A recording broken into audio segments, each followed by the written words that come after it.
This is Feature Shelf, a series that provides book recommendations based on theme or title suggestions. This shelf was inspired by Erin Jade Lang when she spoke at the Tucson Festival of Books this year about how she doesn't see her books as edgy really, and I thought it would make a great topic for us. So this is Feature Shelf number 36, the Edgy Books edition.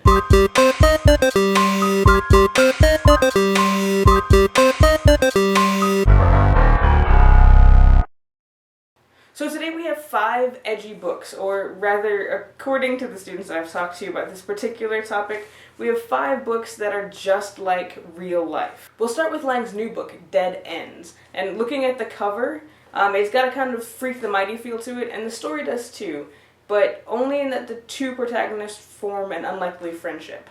One boy, Dane, is a bully. The other, Billy D, has Down syndrome. Billy is convinced that his father left him clues in an atlas, so he and Dane go on a quest following those clues and learn about what happened to his father, among other things. Another author I really like is Chris Crutcher, and Crutcher's stories don't shy away from anything that is real, and really I think that's why I like them so much. So we could probably put all of his books on this list, but we're going to go with Period 8, because it's the one that I haven't talked about before. So Period 8 is a place where kids can come together and talk about issues. Any topic is fair game, and people can talk as much or as little as they choose. The only rule is that anyone who participates has to be honest. So what happens in Period 8 when someone isn't honest, and what happens if someone from Period 8 just kind of disappears? Third up on the shelf this week is Me and Earl and the Dying Girl by Jessie Andrews. Me and Earl and the Dying Girl has an outsider's kind of feel to it in the circular storytelling. Earl and Greg are best friends and filmmakers. Greg's mother convinces him to befriend Rachel because she has cancer and could use some friends. Greg doesn't want to, but he does anyway, and according to him, this friendship destroys his life. I love Andrew's characters who are real and snarky and interesting. Our penultimate edgy book is The Impossible Knife of Memory by Laurie Halse Anderson. Haley Kincaid and her father have moved back to his hometown to start over. Because he's dealing with PTSD, she spends a lot of time taking care of him instead of the other way around, but Haley has some secrets of her own that she's also trying to deal with.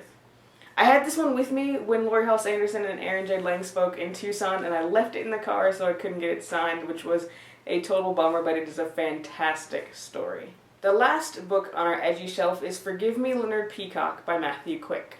It's Leonard's 18th birthday, and instead of expecting presents from his friends and family, he goes to school with presents for the most important people in his life.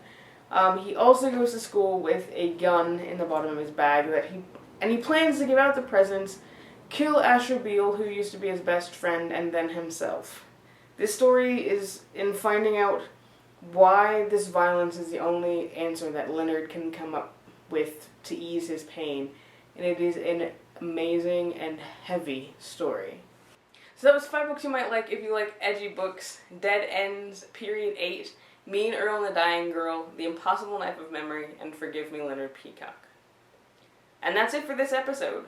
For the Feature Shelf archives and show notes, both video and podcast, or to request your own Feature Shelf, check out thebooksupplier.com/featureshelf, and you can also send me requests on Facebook or Twitter at thebooksupplier, it's all one word, or an email at thebooksupplier@gmail.com. I'm going to leave you there now, dear readers.